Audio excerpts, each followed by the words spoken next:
잠시 눈을 감고 생각해 보십시오.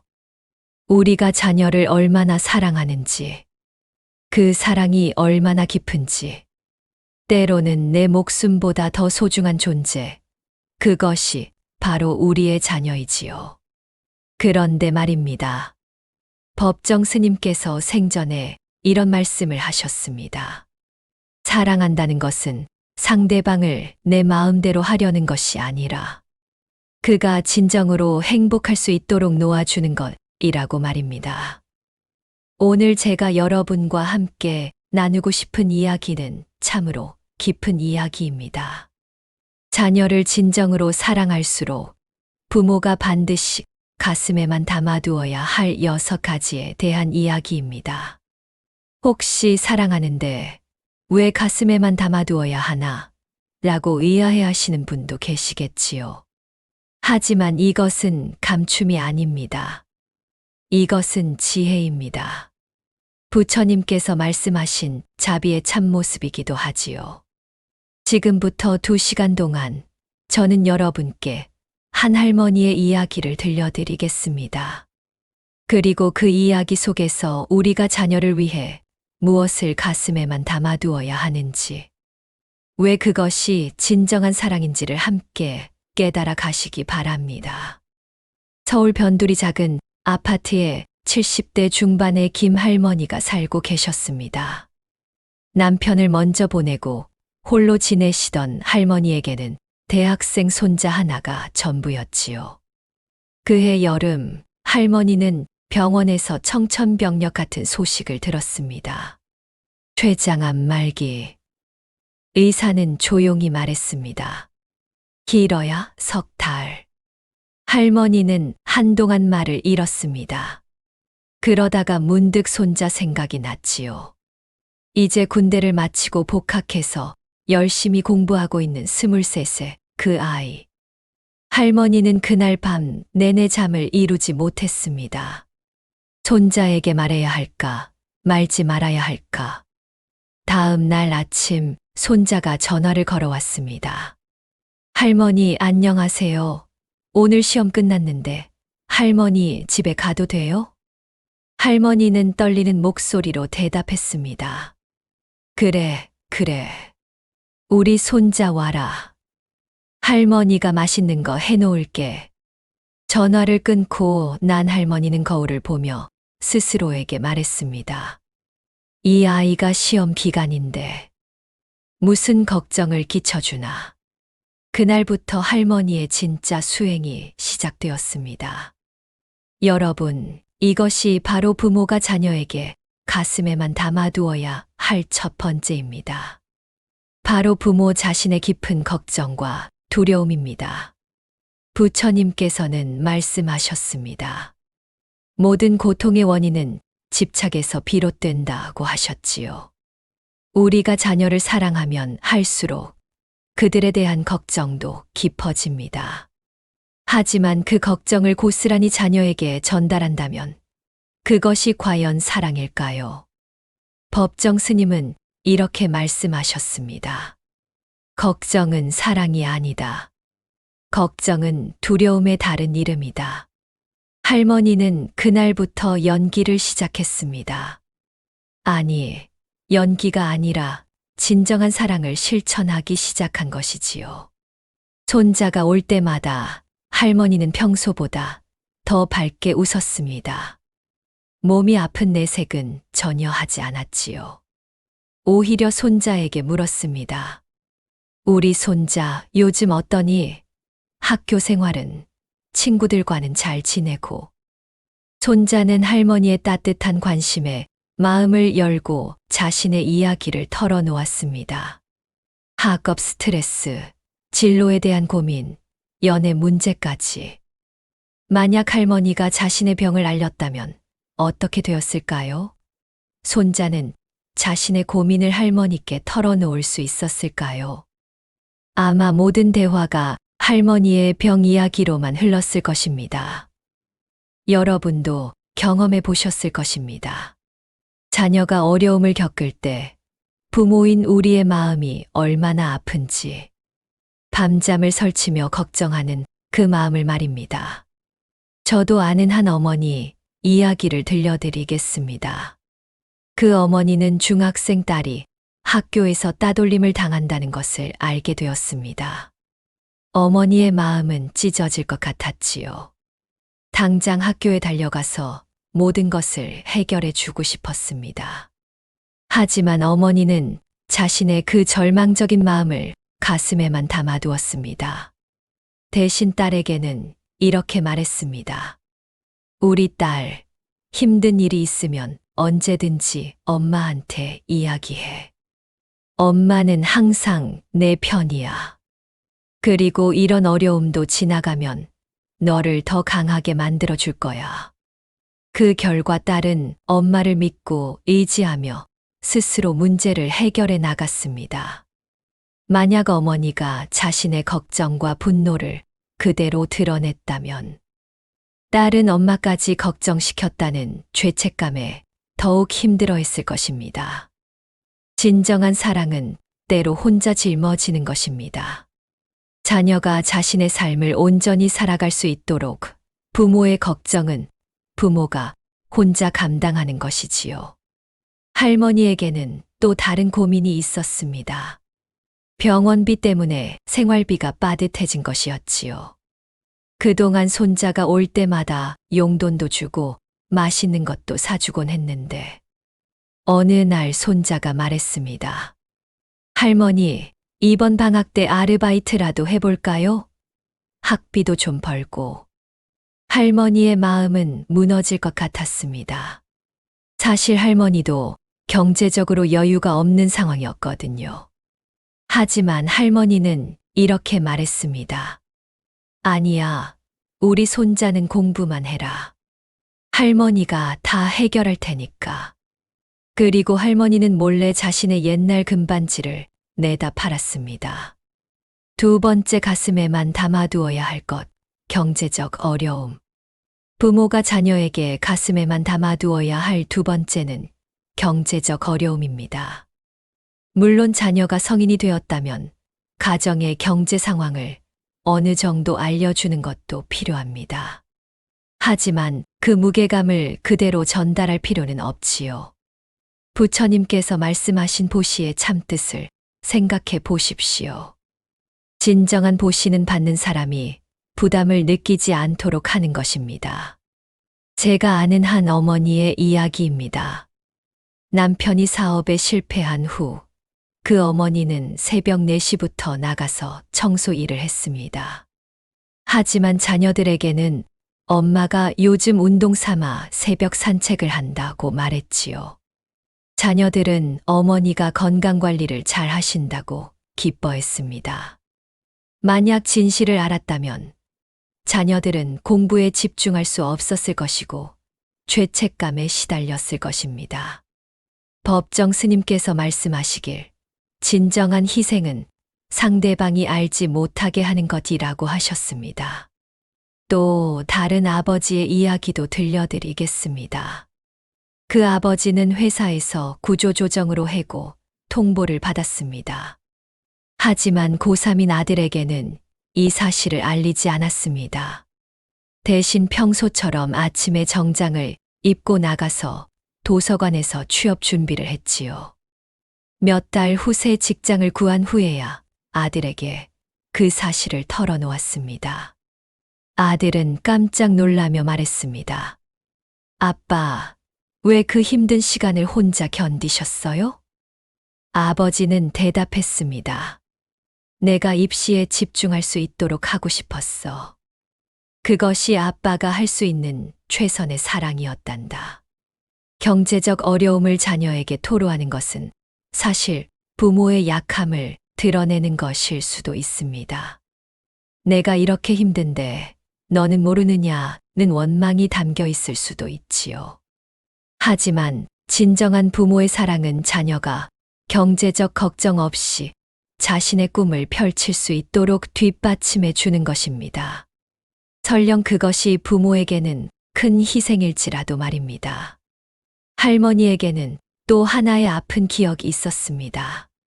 손자의 부모, 즉 할머니의 아들과 며느리가 이혼한 것이었지요. 그 과정에서 벌어진 갈등들, 서로 상처 주고받은 말들. 손자가 어느 날 물었습니다. 할머니, 우리 엄마 아빠는 왜 헤어진 거예요? 저 때문인가요? 할머니의 가슴이 찢어질 것 같았습니다. 사실 할머니는 그 모든 과정을 지켜보았거든요. 서로 다른 성격, 경제적 스트레스, 시댁과의 갈등, 복합적인 이유들이 있었지요. 하지만 할머니는 이렇게 말했습니다. 얘야, 어른들의 일은 어른들이 해결하는 거야. 너는 전혀 잘못이 없단다. 엄마도 아빠도 너를 무척 사랑해. 단지 함께 사는 것이 서로에게 힘들어서 떨어져 사는 것뿐이야. 세 번째, 가슴에만 담아두어야 할 것, 부부간의 갈등과 원망. 세 번째로, 부모가 자녀에게 가슴에만 담아두어야 할 것은 부부간의 갈등과 원망입니다. 아이들은 부모의 감정에 매우 민감합니다. 부모가 서로를 원망하고 갈등하는 모습을 보면 아이들은 자신도 모르게 그 감정을 흡수하게 됩니다. 부처님께서 말씀하신 업의 법칙을 생각해 보십시오. 부모의 원망과 분노는 고스란히 자녀에게 전달되어 그들의 마음에 상처를 남기게 됩니다. 법정 스님은 이런 말씀을 하셨습니다. 아이는 부모의 등을 보고 자란다. 부모가 서로를 대하는 모습, 그것이 아이가 배우는 첫 번째 인간관계의 교과서라는 뜻입니다. 실제로 부부 갈등을 겪고 있는 한 부모님의 이야기를 들려드리겠습니다. 남편은 늦은 귀가와 음주 문제로, 아내는 그로 인한 스트레스로 매일 다투었습니다. 중학생 딸아이는 그런 부모를 보며 점점 우울해져 갔지요. 어느 날 딸아이가 말했습니다. 엄마, 우리 집은 왜 이렇게 시끄러워요? 친구 집은 조용하고 평화로운데. 그 순간 어머니는 깨달았습니다. 자신들의 갈등이 아이에게 얼마나 큰 상처를 주고 있는지를. 그날부터 부모는 노력했습니다. 아이 앞에서는 절대 다투지 않기로 한 것이지요. 갈등이 있을 때는 아이가 잠든 후나 아이가 없을 때만 대화했습니다. 물론 갈등 자체를 해결하는 것이 가장 좋습니다. 하지만 그 과정에서 아이에게 상처를 주어서는 안 되는 것이지요. 또 다른 가정의 이야기도 들려드리겠습니다. 그 집은 시어머니와 며느리 사이에 갈등이 있었습니다. 서로 다른 육아 방식, 생활 습관의 차이로 자주 마찰이 있었지요. 하지만 두 분은 아이 앞에서만은 절대 그런 기색을 내비치지 않았습니다. 오히려 서로를 존중하는 모습을 보여주려고 노력했지요. 그 결과 그 집 아이는 할머니와 엄마 사이에서 눈치를 보지 않고 편안하게 자랄 수 있었습니다. 나중에 어른이 되어서도 우리 집은 정말 화목했다고 기억하고 있습니다. 네 번째 이야기, 과거의 상처들. 할머니가 젊었을 때의 이야기입니다. 할머니는 시집을 와서 많은 고생을 했습니다. 시어머니의 구박, 경제적 어려움, 전쟁의 혼란. 그 모든 것들을 견뎌내며 자식을 키웠지요. 손자가 어느 날 물었습니다. 할머니는 언제가 가장 힘드셨어요? 할머니는 잠시 멈칫했습니다. 사실 말하고 싶은 이야기가 너무 많았거든요. 하지만 할머니는 이렇게 대답했습니다. 글쎄다. 할머니는 참 복이 많은 사람이야. 힘든 일보다는 감사한 일들이 더 많았단다. 너희 할아버지도 만나고 아버지도 낳고 너 같은 손자도 생기고. 네 번째로, 부모가 가슴에만 담아두어야 할 것은 과거의 상처와 원망입니다. 모든 사람에게는 아픈 과거가 있습니다. 부모도 마찬가지지요. 하지만 그 상처를 자녀에게 그대로 전달할 필요는 없습니다. 부처님께서 말씀하신 자비의 참뜻을 생각해 보십시오. 자비란 자신의 고통을 줄이고 상대방의 행복을 늘리는 것입니다. 법정 스님께서는 이런 말씀을 하셨습니다. 과거는 이미 지나간 것이고 미래는 아직 오지 않았다. 중요한 것은 지금 이 순간이다. 과거의 상처를 자녀에게 이야기하는 것은 때로 자녀에게 죄책감을 심어줄 수 있습니다. 엄마가 이렇게 고생해서 너를 키웠는데 라는 말 속에는 은근한 요구가 담겨 있을 수 있지요. 한 어머니의 이야기를 들려드리겠습니다. 그 어머니는 어릴 때 부모로부터 사랑을 제대로 받지 못했습니다. 그래서 자녀에게는 꼭 사랑받는다는 느낌을 주고 싶었지요. 하지만 때로는 자녀에게 이런 말을 했습니다. 엄마는 어릴 때 이런 사랑을 받지 못했어. 그래서 너에게는 꼭 해주고 싶었어. 자녀는 이 말을 듣고 부담을 느꼈습니다. 엄마의 결핍을 자신이 채워줘야 한다는 압박감을 느낀 것이지요. 나중에 그 어머니는 깨달았습니다. 자신의 상처를 치유하는 것은 자신의 몫이라는 것을. 자녀는 자신의 상처를 치유해주는 존재가 아니라 온전히 사랑받아야 할 독립된 인격체라는 것을 말입니다. 또 다른 아버지의 이야기도 있습니다. 그 아버지는 어릴 때 아버지로부터 심한 체벌을 받으며 자랐습니다. 그래서 자신은 절대 아이를 때리지 않겠다고 다짐했지요. 하지만 때로는 아이에게 이런 말을 했습니다. 아빠는 어릴 때 할아버지에게 많이 맞으며 자랐어. 그래서 너에게는 절대 그러고 싶지 않아. 아이는 이 말을 듣고 할아버지를 무서워하게 되었고, 동시에 아빠를 불쌍히 여기는 마음도 생겼습니다. 아이에게는 너무 무거운 감정이었지요.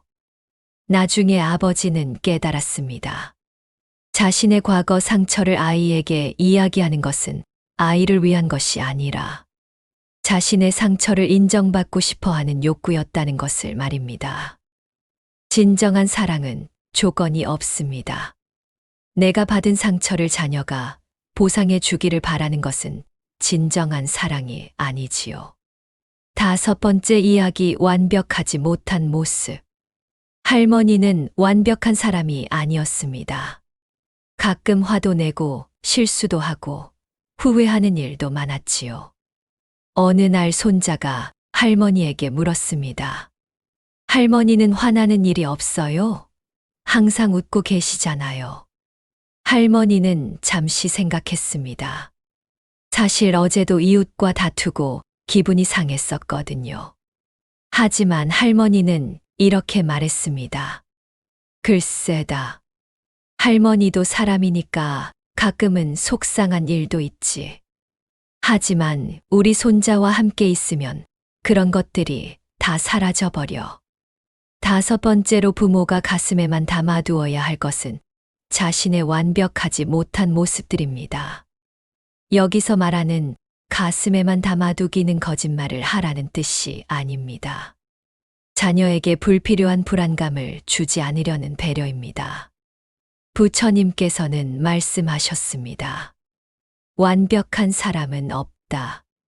모든 존재는 수행 중인 존재다. 법정 스님도 이런 말씀을 하셨습니다. 부모는 아이에게 등대가 되어야 한다. 등대는 항상 같은 자리에서 같은 빛을 비춘다. 아이들은 부모를 통해 세상을 배웁니다. 부모가 너무 자주 흔들리거나 불안해하는 모습을 보이면 아이들도 불안해집니다. 실제 사례를 들려드리겠습니다. 한 아버지가 직장에서 상사와 갈등을 겪고 있었습니다. 매일 스트레스를 받아 집에 와서도 짜증을 내곤 했지요. 어느 날 초등학생 아들이 아버지에게 물었습니다. 아빠, 왜 요즘 계속 화나 있어요? 제가 뭘 잘못했나요? 그 순간 아버지는 깨달았습니다. 자신의 스트레스가 아이에게까지 전달되고 있다는 것을. 그날부터 아버지는 노력했습니다. 집에 들어오기 전에 잠시 차 안에서 심호흡을 하고 아이 앞에서는 최대한 평온한 모습을 보이려고 했지요. 물론 완벽할 수는 없습니다. 하지만 최소한 아이가 아빠 때문에 우리 집이 불행하다고 느끼지 않도록 하는 것이 부모의 배려입니다. 또 다른 어머니의 이야기도 있습니다. 그 어머니는 우울증을 앓고 있었습니다. 약물 치료도 받고 상담도 받았지만 쉽게 나아지지 않았지요. 하지만 어머니는 아이들 앞에서만은 최대한 밝은 모습을 보이려고 노력했습니다. 아이들이 학교에 간 사이에 울고 아이들이 잠든 후에 슬퍼했지요. 몇 년 후 우울증이 많이 나아진 후 어머니는 아이들에게 그 사실을 털어놓았습니다. 아이들은 깜짝 놀라며 말했습니다. 엄마가 그렇게 힘드셨는데 우리는 전혀 몰랐어요. 엄마는 항상 우리에게 밝게 대해 주셨는데. 어머니는 대답했습니다. 엄마가 아픈 건 엄마 문제였어. 너희들까지 힘들게 할 필요는 없었거든. 그 아이들은 어른이 되어서도 어머니의 그 사랑을 잊지 못한다고 합니다.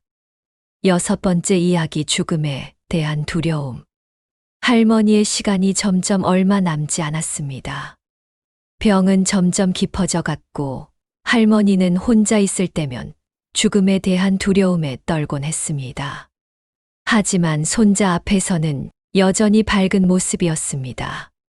할머니, 건강하게 오래오래 사세요. 손자의 이 말에 할머니는 마음이 찢어질 것 같았습니다. 하지만 할머니는 웃으며 대답했습니다. 그래, 할머니가 건강관리 잘해서 우리 손자 결혼할 때까지 꼭 살아있을게. 그리고 할머니는 혼자 있을 때 눈물을 흘렸습니다. 마지막으로 부모가 자녀에게 가슴에만 담아두어야 할 것은 죽음에 대한 두려움과 이별의 아픔입니다. 물론 죽음은 자연스러운 것이고 자녀도 언젠가는 받아들여야 할 현실입니다. 하지만 그 무게감을 미리 짊어지게 할 필요는 없지요. 부처님께서 말씀하신 무상의 진리를 생각해 보십시오. 모든 것은 변하고 모든 만남에는 이별이 따릅니다. 하지만 그렇다고 해서 지금 이 순간의 소중함이 사라지는 것은 아닙니다. 법정 스님께서는 이런 말씀을 남기셨습니다. 떠나감도 사랑이다. 상대방이 나를 그리워할 만큼 아름다운 추억을 남기고 떠나는 것. 할머니는 마지막까지 손자에게 아름다운 추억만을 남겨주고 싶었습니다. 자신의 두려움이나 아픔은 혼자서 감당했지요. 실제로 한 할아버지의 이야기입니다. 그 할아버지는 심장병을 앓고 계셨습니다. 언제 갑자기 쓰러질지 모르는 상황이었지요. 하지만 손자들 앞에서는 전혀 내색하지 않으셨습니다. 대신 손자들과 함께 있는 시간을 더욱 소중히 여기셨습니다. 함께 산책도 하고 옛날 이야기도 들려주고 손자들의 이야기도 끝까지 들어주셨지요. 나중에 할아버지가 돌아가신 후 손자들은 이런 말을 했습니다. 할아버지는 항상 우리에게 따뜻하셨어. 마지막까지 우리를 걱정시키지 않으려고 하셨어. 그것이 바로 진정한 사랑입니다. 자신의 아픔은 혼자 감당하고 상대방에게는 좋은 기억만 남겨주는 것. 또 다른 어머니의 이야기도 있습니다. 그 어머니는 유방암 수술을 받았습니다. 항암 치료도 받아야 하는 상황이었지요. 하지만 고등학생 딸에게는 작은 수술이라고만 말했습니다. 어머니는 항암 치료로 머리카락이 빠지자 가발을 쓰고 딸 앞에 나타났습니다. 딸은 엄마가 헤어스타일을 바꿨다고 생각했지요. 몇 년 후 완치 판정을 받은 후에야 어머니는 딸에게 진실을 말했습니다. 딸은 울면서 말했습니다. 엄마, 그 힘든 시간을 혼자 견디셨다니. 어머니는 대답했습니다. 내가 대학 입시에 집중할 수 있도록 하고 싶었어. 그것이 엄마가 할 수 있는 최선이었단다. 할머니는 결국 그해 겨울에 세상을 떠났습니다. 마지막까지 손자에게는 자신의 병을 알리지 않았지요. 손자는 할머니의 장례식에서 할머니의 일기장을 발견했습니다. 그 안에는 이런 글이 적혀 있었습니다.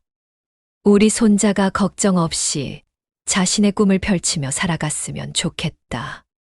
내 아픔은 내가 가져갈 테니까 우리 손자는 행복한 추억만 간직하고 살아가렴. 손자는 그제서야 할머니의 진정한 사랑을 깨달았습니다. 여러분, 이것이 바로 부모의 사랑입니다. 자신의 걱정은 혼자 감당하고, 자신의 어려움은 혼자 해결하고, 자신의 상처는 혼자 치유하고, 자신의 불완전함은 혼자 받아들이고, 자신의 두려움은 혼자 이겨내는 것. 그리고 자녀에게는 오직 사랑과 격려, 믿음과 희망만을 전해주는 것입니다. 여러분, 지금까지 우리가 가슴에만 담아두어야 할 6가지에 대해 이야기했습니다. 그런데 혹시 이런 생각이 드시지 않으세요? 이렇게 많은 것을 가슴에만 담아두고 살면 내 마음은 언제 편할까? 언제까지 이렇게 혼자 감당해야 할까? 법정 스님께서는 이런 말씀을 하셨습니다. 비워야 채워진다. 내려놓아야 얻는다. 이제는 우리가 가슴에 담아둔 그 사랑들이 어떤 기적을 만들어내는지, 그리고 그 과정에서 우리 자신은 어떤 평안을 얻게 되는지에 대한 이야기를 나누겠습니다. 할머니가 돌아가신 지 3년이 지난 후의 이야기부터 시작해 보겠습니다. 첫 번째 기적, 자녀의 마음이 활짝 열리다. 할머니가 돌아가신 지 3년 후, 그 손자는 대학을 졸업하고 직장인이 되었습니다. 회사 생활이 힘들 때마다 그는 할머니를 떠올렸습니다. 어느 날 직장 동료와 이런 대화를 나누었습니다. 동료, 너는 참 긍정적이다. 힘든 일이 있어도 금방 털어내는 것 같아. 손자 할머니가 그렇게 키워주셨거든요. 할머니는 제가 어떤 이야기를 해도 끝까지 들어주셨어요. 그리고 항상 저를 믿어주셨고요. 동료, 부럽다. 나는 어릴 때 할머니가 항상 걱정만 하셨거든. 이것도 안 되고 저것도 위험하다고. 그 순간 손자는 깨달았습니다. 할머니가 자신의 걱정을 가슴에만 담아두고 대신 자신에게는 믿음과 격려만 주셨다는 것을. 이것이 바로 첫 번째 기적입니다. 부모나 조부모가 자신의 걱정과 불안을 가슴에만 담아두고 대신 자녀에게 따뜻한 관심과 믿음을 보여줄 때 자녀의 마음이 활짝 열리는 것입니다. 제가 아는 또 다른 가족의 이야기를 들려드리겠습니다. 진수 할아버지는 70 중반의 나이에도 불구하고 새벽마다 동네 뒷산에 올라 예불을 드리시는 분이셨습니다. 할아버지에게는 22살 대학생 손녀 민지가 있었는데 이 아이가 요즘 들어 많이 힘들어하고 있었습니다. 취업 준비 스트레스, 연애 문제, 그리고 미래에 대한 막막함. 어느 날 민지가 할아버지께 전화를 걸어 울먹이며 말했습니다. 할아버지, 저 정말 힘들어요. 앞이 안 보여요. 사실 할아버지도 그 순간 마음이 무너져 내렸습니다.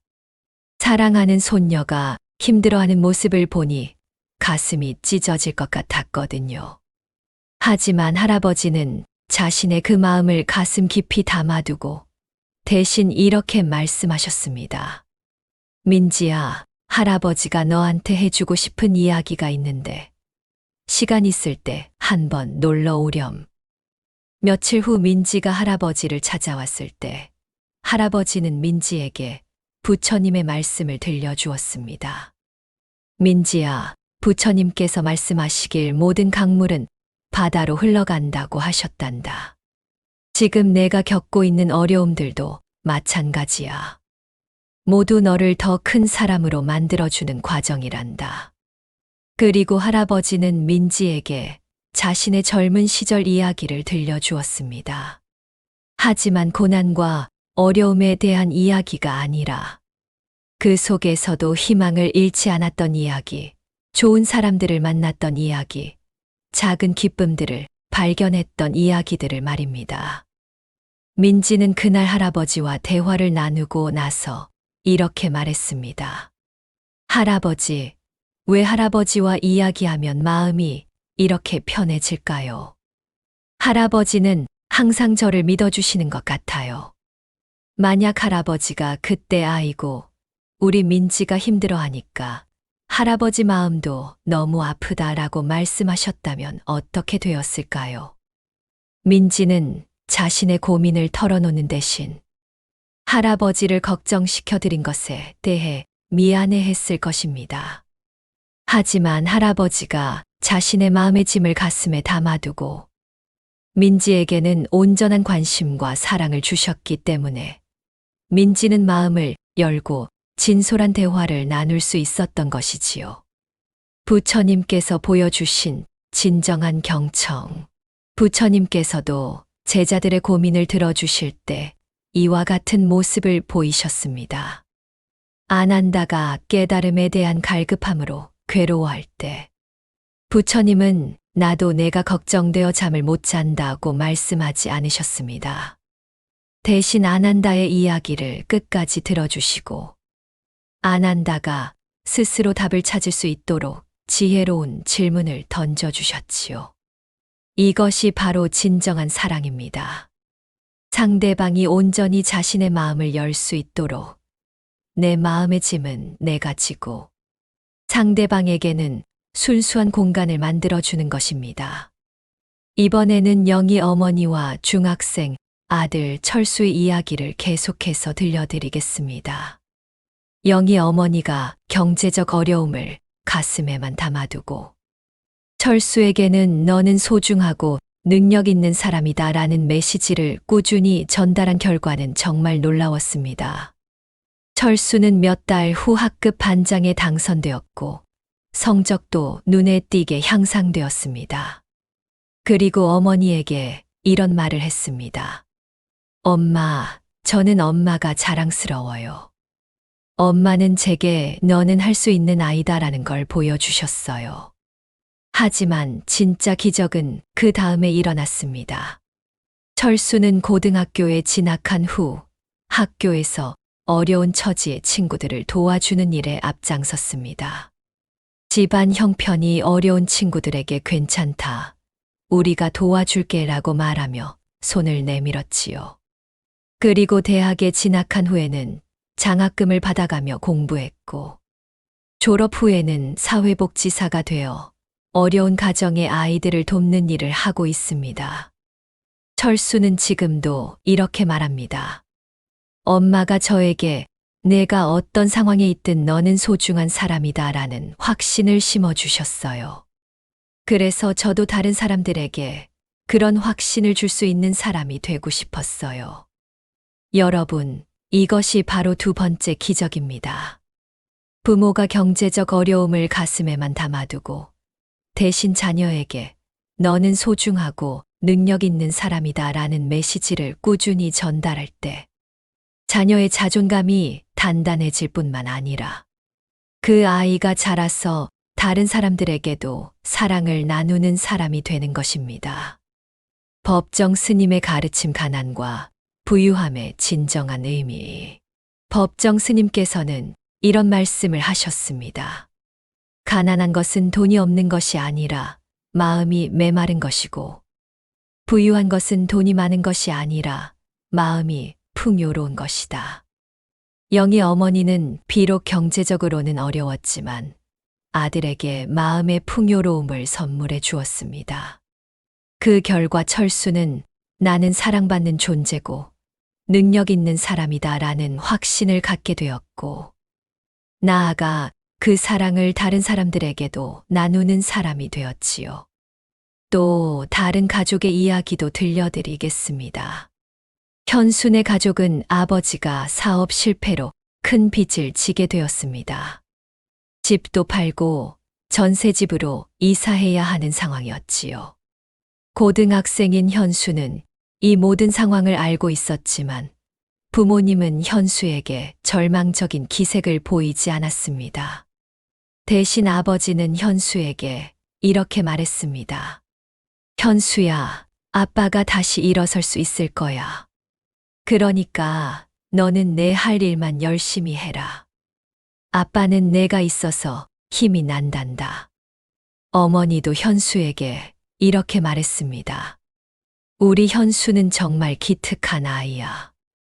이런 상황에서도 부모 걱정 안 시키고 엄마는 내가 자랑스러워. 현수는 그런 부모님을 보며 더욱 열심히 공부했고 장학금을 받으며 대학에 진학했습니다. 그리고 지금은 성공한 사업가가 되어 부모님께 효도하고 있습니다. 현수는 지금도 이렇게 말합니다.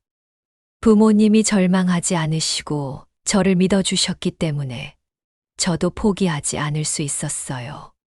만약 부모님이 우리는 이제 끝났다고 하셨다면 저도 좌절했을 거예요. 세 번째, 기적 가족의 평화가 회복되다. 미영 씨와 준호 씨 부부의 이야기를 계속해 보겠습니다. 부부가 자신들의 갈등을 가슴에만 담아두고 딸 소영이 앞에서는 평화로운 모습을 보이려고 노력한 결과는 정말 놀라웠습니다. 처음에는 억지로라도 웃어야 할 때가 많았고 감정이 올라올 때마다 참아야 했습니다. 하지만 놀라운 일이 일어났습니다. 소영이 앞에서 서로를 배려하고 존중하는 모습을 보이다 보니 실제로 부부 사이도 조금씩 좋아지기 시작한 것입니다. 서로에게 고마워, 수고했어 라는 말을 자주 하게 되고 상대방의 좋은 점들을 다시 발견하게 되었지요. 몇 달 후 소영이는 부모님에게 이런 말을 했습니다. 엄마, 아빠, 요즘 우리 집이 정말 좋아졌어요. 친구들도 우리 집에 놀러 오고 싶어 해요.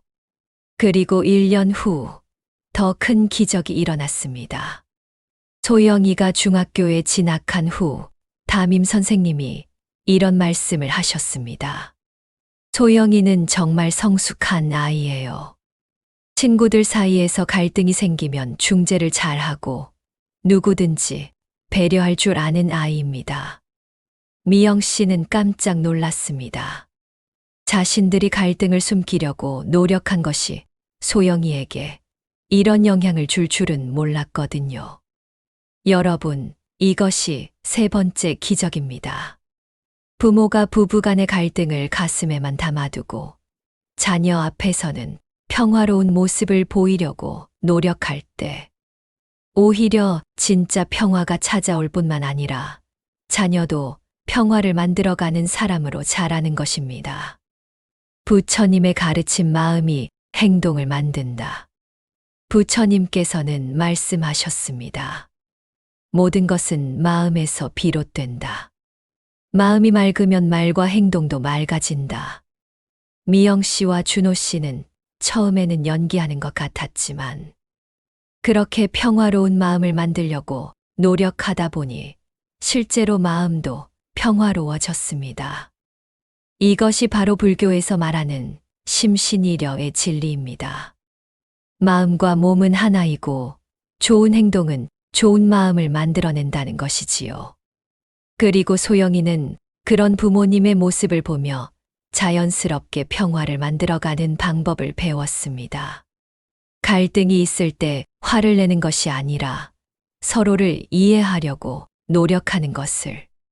그것이 진정한 해결책이라는 것을 말입니다. 네 번째 기적 세대를 이어가는 사랑의 유산. 이번에는 3대가 함께 사는 대가족의 이야기입니다. 70대 수경 할머니, 40대 딸 혜진 씨, 그리고 고등학생 손녀 미나가 함께 살고 있었습니다. 수경 할머니는 젊은 시절 정말 많은 고생을 하셨습니다. 전쟁을 겪으며 부모를 잃었고 어린 나이에 결혼해서 시집살이의 어려움도 겪으셨습니다. 남편이 일찍 돌아가신 후에는 혼자서 자식들을 키우느라 온갖 고생을 다 하셨지요. 하지만 할머니는 자신의 그런 과거를 손녀 미나에게 털어놓지 않았습니다. 대신 이런 이야기들을 들려주셨지요. 우리 미나야, 할머니가 젊었을 때는 지금처럼 편리한 게 많지 않았지만 그래도 사람들이 서로 도우며 살았단다. 할머니도 그런 따뜻한 사람들 덕분에 이렇게 살 수 있었어. 그리고 할머니는 미나에게 이런 말씀을 자주 하셨습니다. 너는 정말 복이 많은 아이야. 좋은 시대에 태어나서 좋은 부모 밑에서 자라고 있잖니. 딸 혜진 씨도 할머니의 모습을 보며 많은 것을 배웠습니다. 자신도 직장일과 육아로 힘든 날들이 많았지만 미나 앞에서는 늘 긍정적인 모습을 보이려고 노력했지요. 미나야, 엄마는 일하는 게 즐거워. 새로운 사람들도 만나고 새로운 것도 배우고 그리고 무엇보다 우리 미나가 건강하게 잘 자라주는 것만으로도 엄마는 행복해. 놀라운 것은 그 손녀 미나의 변화였습니다. 친구들이 부모나 조부모에 대해 불평할 때 미나는 이렇게 말했습니다. 우리 할머니와 엄마는 정말 대단하신 것 같아. 나도 나중에 할머니와 엄마처럼 되고 싶어. 그리고 미나는 자원봉사 활동에도 적극적으로 참여하고 어려운 처지의 친구들을 도와주는 일에도 앞장섰습니다. 대학에 진학한 후에는 사회복지학을 전공하며 나중에 어려운 사람들을 도와주는 일을 하고 싶다고 말했지요. 그리고 몇 년 후 미나가 결혼해서 아이를 낳았을 때 미나는 자신의 어머니와 할머니에게 이런 말을 했습니다. 엄마, 할머니, 저도 우리 아이에게 할머니와 엄마가 저에게 해주신 것처럼 사랑을 주고 싶어요. 제가 힘든 일이 있어도 아이 앞에서는 항상 밝은 모습을 보여주고 싶어요. 여러분, 이것이 네 번째 기적입니다. 조부모와 부모가 자신들의 상처와 아픔을 가슴에만 담아두고 자녀에게는 감사와 희망의 메시지만을 전달할 때 그 사랑이 세대를 이어가며 더 큰 사랑으로 꽃 피우는 것입니다. 법정 스님께서 강조하신 무소유 정신을 여기에 적용해보면 이런 의미가 됩니다. 과거의 상처는 소유하지 말고 현재의 사랑만을 소유하라. 수경 할머니는 과거의 아픈 기억들을 손녀에게 유산으로 물려주지 않았습니다. 대신 감사하는 마음, 긍정적인 시각, 남을 배려하는 마음을 물려주셨지요. 그 결과 그 가족에는 사랑의 선순환이 시작되었습니다. 할머니의 사랑이 딸에게, 딸의 사랑이 손녀에게, 그리고 그 손녀의 사랑이 다시 자신의 아이에게. 이렇게 아름다운 흐름이 계속해서 이어지고 있는 것입니다. 저는 최근에 미나가 쓴 육아 일기를 보여달라는 부탁을 받고 읽어본 적이 있습니다. 그 일기에는 이런 내용이 적혀 있었습니다. 오늘 아이가 열이 나서 병원에 갔다. 정말 걱정되고 마음이 아팠지만 아이 앞에서는 웃으며 괜찮다. 금방 나을 거야 라고 말했다. 할머니와 엄마가 나에게 그렇게 해주셨던 것처럼 내 걱정은 내가 감당하고 아이에게는 안전함과 사랑만 주고 싶다. 이것이 바로 세대를 이어가는 사랑의 힘입니다. 이번에는 혜경 어머니의 이야기를 계속해 보겠습니다. 혜경 어머니는 완벽주의 성격으로 항상 스트레스가 많았고 자녀들도 그런 엄마의 눈치를 보며 위축되어 지냈습니다. 하지만 혜경 어머니가 자신의 완벽주의 성향과 불안함을 가슴에만 담아두고 아이들 앞에서는 최대한 평온한 모습을 보이려고 노력한 결과는 정말 놀라웠습니다. 몇 주가 지나자 놀라운 변화가 나타났습니다. 첫째, 아이들이 활발해졌습니다. 엄마 눈치를 보지 않게 되니까 자연스럽게 웃음소리가 늘어났지요. 둘째, 집안 분위기가 평화로워졌습니다. 엄마가 짜증을 내지 않으니까 아이들도 서로 다투는 일이 줄어들었습니다. 셋째, 그리고 가장 놀라운 것은 혜경 어머니 자신의 변화였습니다. 처음에는 억지로 참았던 것이 점점 자연스러워졌고, 나중에는 정말로 마음이 평온해졌습니다. 아이들의 작은 실수들이 예전처럼 크게 느껴지지 않았고, 오히려 그것들이 귀엽게 보이기도 했지요. 어느 날 혜경 어머니는 남편에게 이런 말을 했습니다. 여보, 나는 아이들을 바꾸려고 했는데 정작 바뀐 건 나였어요. 그리고 내가 바뀌니까 아이들도 따라서 바뀌더라고요. 그리고 1년 후 혜경 어머니는 더 큰 깨달음을 얻었습니다. 혜경 어머니는 일기에 이렇게 적었습니다. 예전에는 아이들이 완벽하지 않으면 내가 완벽하지 않은 엄마라고 생각했다. 그래서 늘 불안했고 아이들을 다그쳤다. 하지만 이제 깨달았다. 완벽하지 않아도 괜찮다는 것을. 아니, 완벽하지 않기 때문에 더 아름다운 것일 수도 있다는 것을. 그리고 혜경 어머니는 절에 다니기 시작했습니다. 스님의 법문을 들으며 자신의 마음을 더욱 깊이 들여다보게 되었지요. 어느 날 스님께서 이런 말씀을 하셨습니다. 부모가 되는 것은 가장 큰 수행입니다. 자신의 욕심과 집착을 내려놓고 오직 자녀의 행복만을 위해 살아가는 것. 그것이 바로 보살의 길입니다. 혜경 어머니는 그 말씀을 듣고 깊은 깨달음을 얻었습니다. 자신이 지금까지 해온 것들이 바로 수행이었다는 것을. 자신의 완벽주의를 내려놓고 아이들에게 평온함을 주려고 노력한 것이 바로 자비의 실천이었다는 것을 말입니다. 여러분, 이것이 5번째 기적입니다. 부모가 자신의 불완전함을 가슴에만 담아두고 자녀 앞에서는 평온한 모습을 보이려고 노력할 때 부모 자신도 진정한 평안을 얻게 되는 것입니다. 부처님께서는 말씀하셨습니다. 수행이란 완벽해지려는 것이 아니라 있는 그대로의 자신을 받아들이면서도 더 나은 모습을 향해 나아가는 것이다. 혜경 어머니의 변화가 바로 이런 수행의 과정이었습니다. 자신의 완벽주의와 불안함을 없애려고 하지 않고 그것들을 인정하면서도 아이들에게는 평온함을 주려고 노력했던 것이지요. 그 결과 혜경 어머니는 더 큰 평안을 얻었고 아이들도 행복해졌습니다. 그리고 무엇보다 혜경 어머니는 자신의 삶이 그 자체로 의미 있는 수행이라는 것을 깨달았습니다.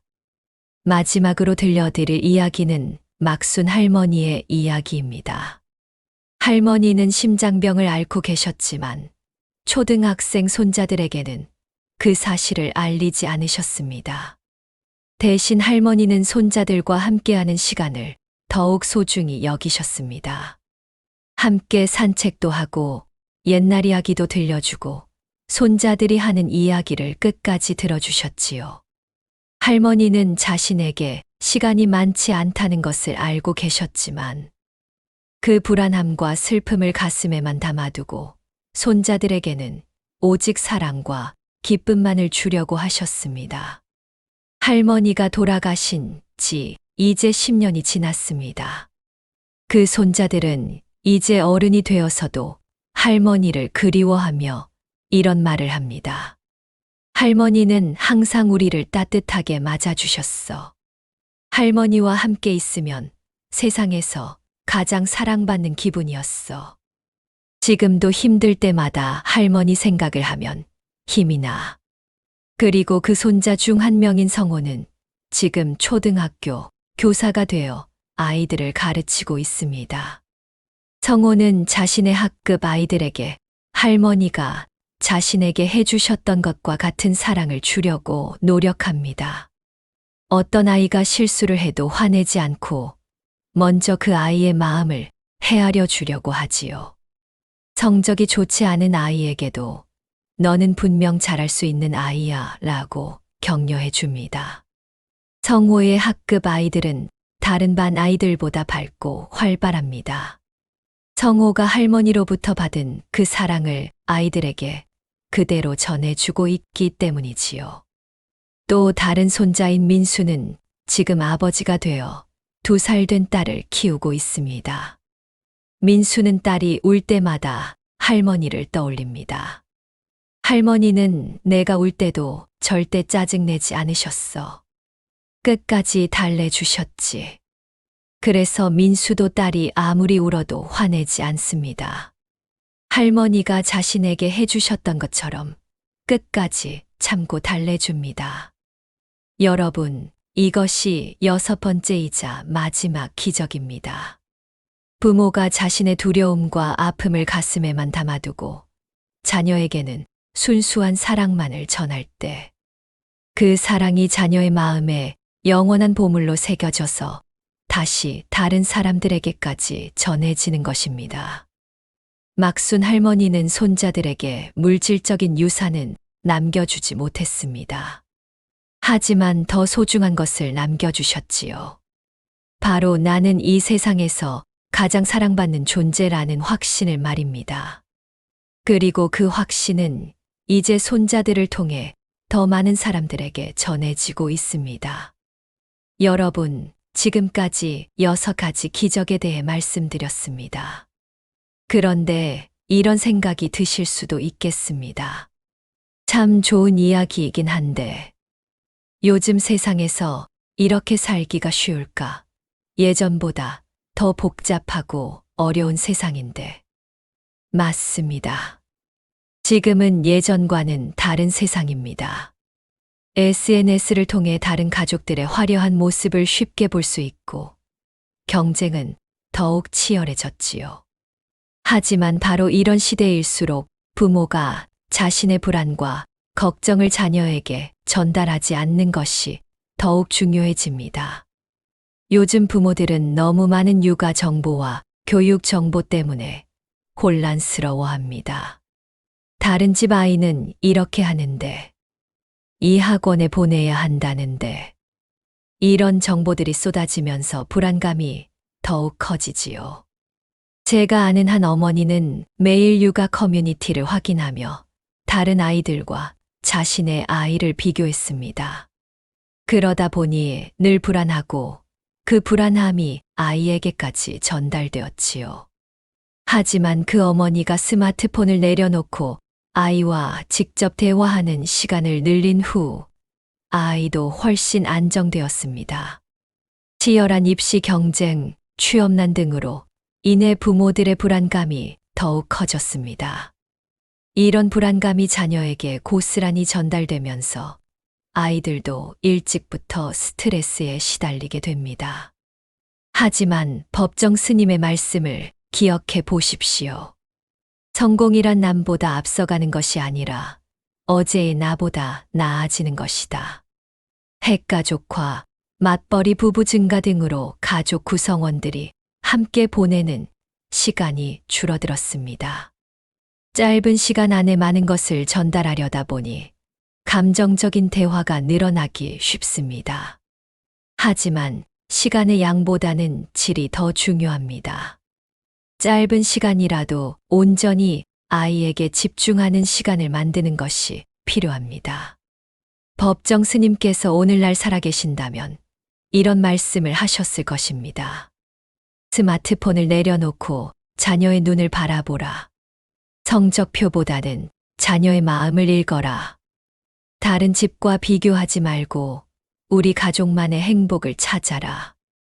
그렇다면 현대를 살아가는 우리가 어떻게 이런 지혜를 실천할 수 있을까요? 아침 시간을 활용하세요. 하루 중 가장 평온한 시간인 이른 아침에 10분이라도 명상이나 기도 시간을 가져보세요. 이 시간에 하루 종일 자녀들에게 보여줄 평온한 마음을 준비하는 것입니다. 한 아버지는 매일 새벽 5시에 일어나서 30분간 산책을 합니다. 그 시간에 하루의 걱정들을 정리하고 자녀에게 어떤 아버지가 되고 싶은지를 생각해 보지요. 그리고 아이들이 일어날 때는 항상 밝은 얼굴로 맞이합니다. 감정 일기를 써보세요. 매일 밤 자신이 느낀 감정들을 간단히 적어보세요. 특히 자녀와 관련된 걱정이나 불안감을 적고 그것을 어떻게 처리했는지도 기록해 보세요. 한 어머니는 이런 일기를 씁니다. 오늘 아이가 시험을 못 봤다고 해서 마음이 아팠다. 하지만 아이에게는 괜찮다. 다음에 더 열심히 하면 된다고 말했다. 나의 실망감은 내가 처리하고 아이에게는 격려만 주자. 가족만의 시그널을 만드세요. 가족 구성원들과 지금 힘들어요 하는 시그널을 만들어 두세요.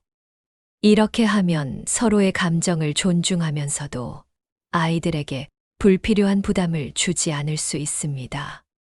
어떤 가족은 코끼리라는 암호를 씁니다.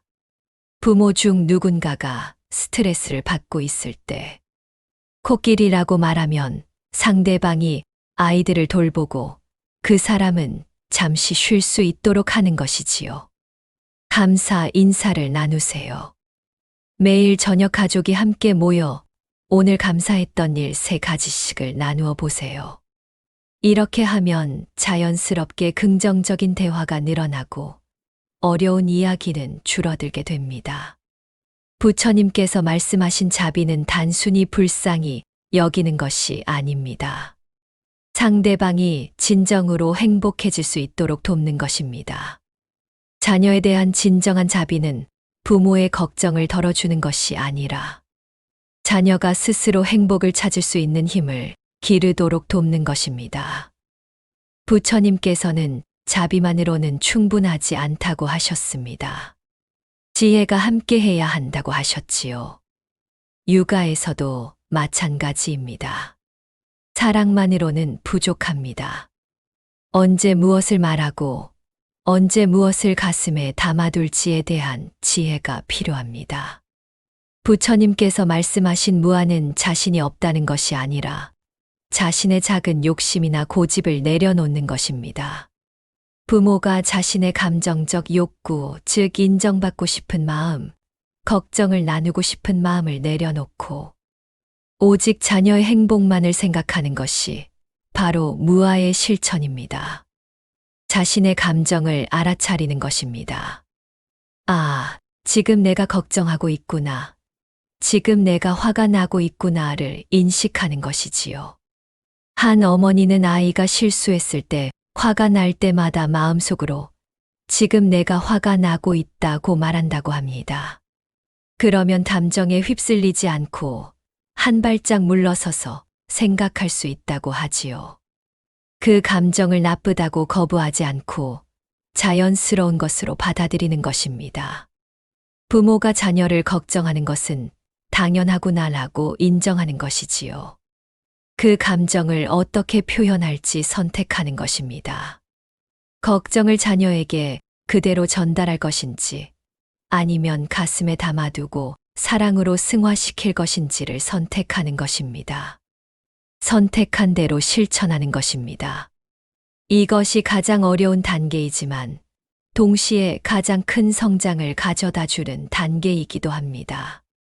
사랑하는 여러분, 이제 긴 여행의 끝에 다다랐습니다. 오늘 우리가 함께 나눈 이야기들이 여러분의 마음에 작은 씨앗이 되기를 바랍니다. 그 씨앗이 자라서 아름다운 사랑의 나무가 되고 그 나무 아래에서 여러분의 자녀들이 평생 쉴 수 있기를 기원합니다. 법정 스님께서 남기신 마지막 말씀을 다시 한번 새겨봅시다. 가진 것을 모두 내려놓아라. 그러면 진정한 자유를 얻을 것이다. 부모로서 우리가 내려놓아야 할 것들. 자녀가 나의 걱정을 알아주기를 바라는 마음. 자녀가 나의 고생을 인정해 주기를 바라는 마음. 자녀가 나의 뜻대로 살아가기를 바라는 마음. 자녀가 나를 완벽한 부모로 봐주기를 바라는 마음. 그리고 우리가 가슴에 담아두어야 할 것들. 자녀를 향한 무조건적인 사랑. 자녀의 미래에 대한 흔들리지 않는 믿음. 자녀가 어떤 모습이든 받아들이는 포용력. 자녀의 행복을 위해서라면 무엇이든 할 수 있는 헌신. 할머니가 돌아가신 후 손자는 할머니 방을 정리하다가 자신 앞으로 쓰인 편지 한 통을 발견했습니다. 할머니가 병을 앓게 된 직후에 써놓으신 편지였지요. 사랑하는 우리 손자에게. 할머니가 이 편지를 쓰는 지금 마음이 참 복잡하구나. 하지만 한 가지는 확실해. 할머니가 너를 얼마나 사랑하는지. 할머니는 내가 이 편지를 읽을 때쯤이면 아마 곁에 없을 거야. 하지만 슬퍼하지 마라. 할머니는 너와 함께 보낸 모든 순간이 행복했단다. 내가 어릴 때부터 지금까지 할머니에게는 늘 하고 싶은 말이 있었어. 하지만 그 말들을 너에게 하지 않았지. 왜냐하면 그 말들은 할머니의 몫이었고, 너는 그저 행복하기만 하면 되는 아이였거든.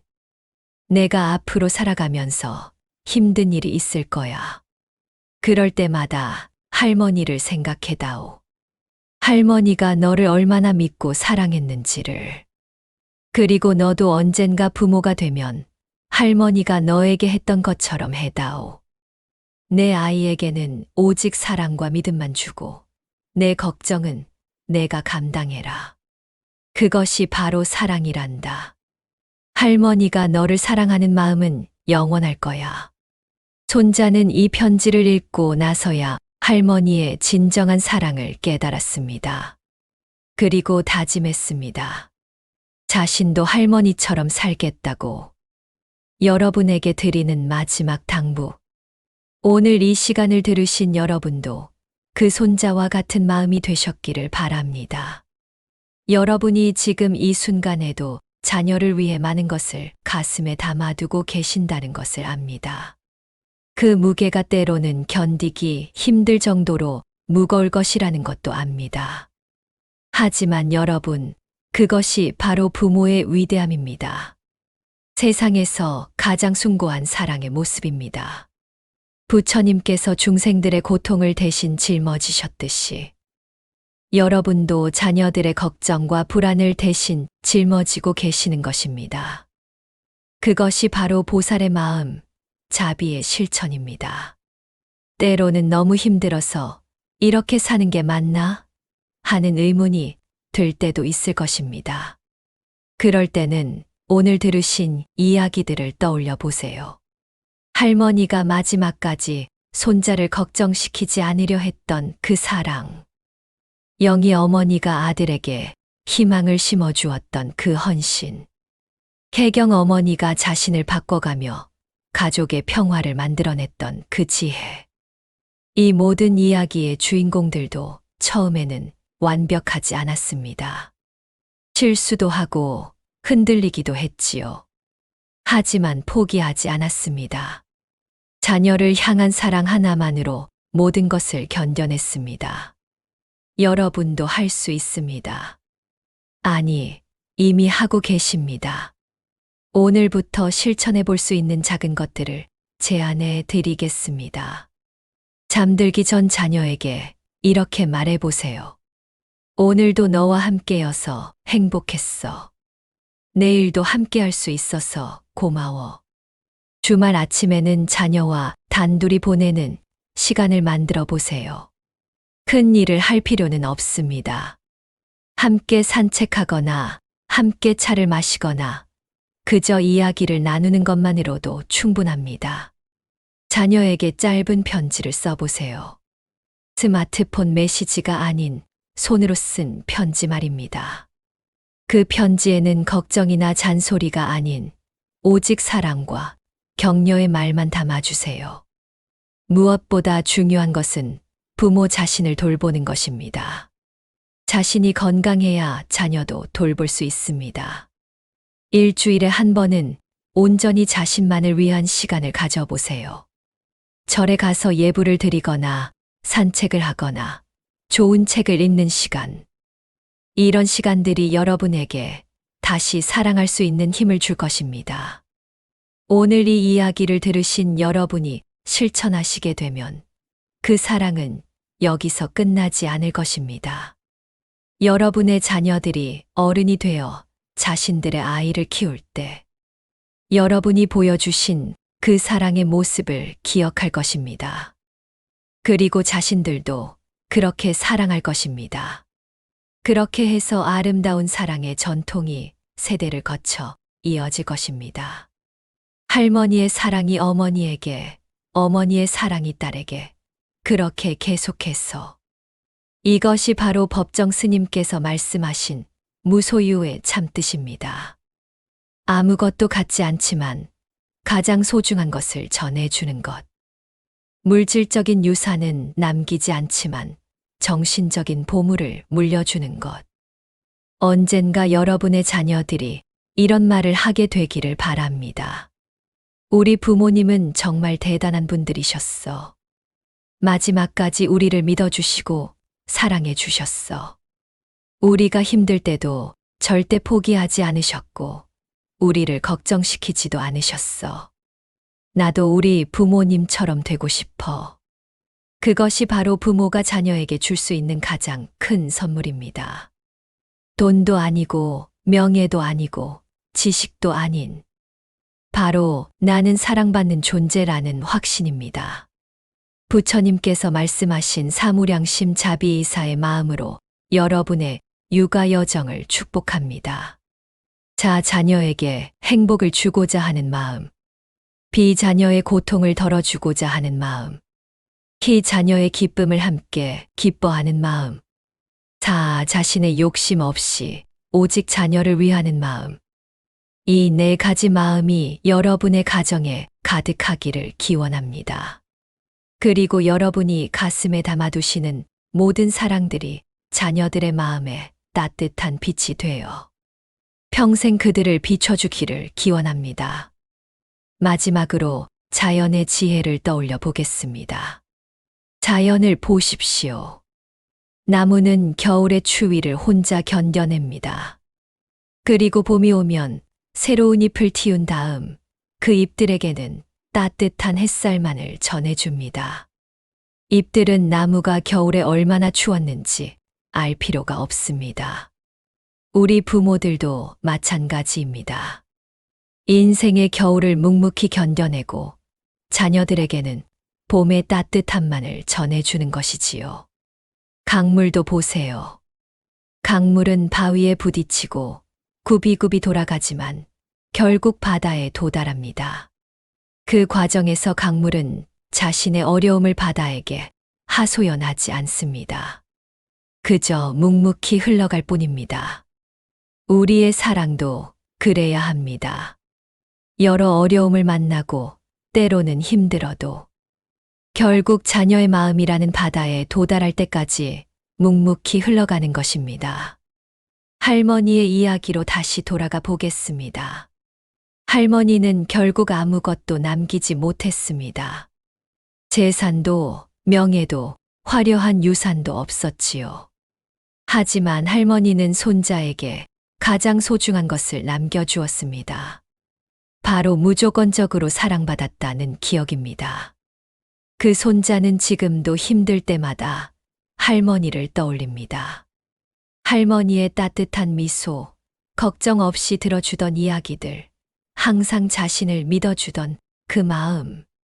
그것이 바로 진정한 유산입니다. 여러분도 자녀들에게 그런 유산을 남겨주세요. 돈이나 재산이 아니라 나는 사랑받는 존재라는 확신을 심어주세요. 그러기 위해서는 때로 우리의 어려움을 가슴에만 담아두어야 합니다. 우리의 걱정을 혼자 감당해야 합니다. 그것이 쉽지 않다는 것을 압니다. 하지만 그것이 바로 부모의 길입니다.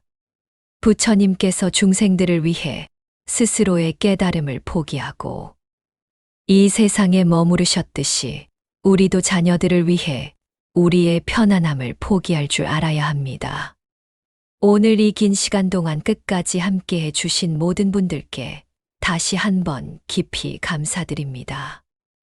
여러분 각자의 상황은 다르고 겪고 계시는 어려움도 다를 것입니다. 하지만 자녀를 사랑하는 마음은 모두 같을 것입니다. 그 사랑하는 마음을 믿으세요. 완벽하지 않아도 괜찮습니다. 때로 실수해도 괜찮습니다. 중요한 것은 포기하지 않는 것입니다. 자녀를 향한 사랑 하나만으로도 여러분은 이미 충분히 좋은 부모입니다. 오늘 밤 자녀들이 잠든 모습을 보시면서 이렇게 말씀해 보세요. 우리 아이야, 내가 이 세상에서 가장 소중한 존재라는 걸 알았으면 좋겠어. 엄마가 가슴에 담아두고 있는 모든 것들은 다 너를 위한 사랑이야. 넌 그냥 행복하기만 하면 돼. 그리고 부처님께 이렇게 기도해 보세요. 부처님, 오늘도 제가 좋은 부모가 될 수 있도록 도와주셔서 감사합니다. 내일도 우리 아이에게 따뜻한 사랑을 줄 수 있는 지혜와 힘을 주세요. 나무아미타불 관세음보살. 나무아미타불 관세음보살. 여러분 모두 건강하시고 가정의 평화가 깃들기를 기원합니다. 여러분의 자녀들이 부모님의 사랑 속에서 건강하고 행복하게 자라나기를 기원합니다. 그리고 여러분이 가슴에 담아두시는 모든 사랑들이 언젠가 세상을 더 아름답게 만드는 힘이 되기를 기원합니다. 법정 스님께서 마지막에 남기신 말씀으로 마무리하겠습니다. 사랑한다면 놓아주어라. 진정으로 사랑한다면 자유롭게 해주어라. 그것이 사랑하는 자가 사랑받는 자에게 줄 수 있는 가장 큰 선물이다. 여러분의 자녀들이 여러분의 사랑 속에서 진정으로 자유롭고 행복한 사람으로 자라나기를 간절히 기원하며 오늘 이 시간이 여러분께 작은 위로와 큰 힘이 되었기를 바라며 이제 정말로 마무리하겠습니다. 다시 한번 오늘 함께 해주셔서 진심으로 고맙습니다. 여러분 모두에게 부처님의 자비와 지혜가 함께 하시기를 빕니다. 안녕히 계세요. 나무아미타불. 고맙습니다.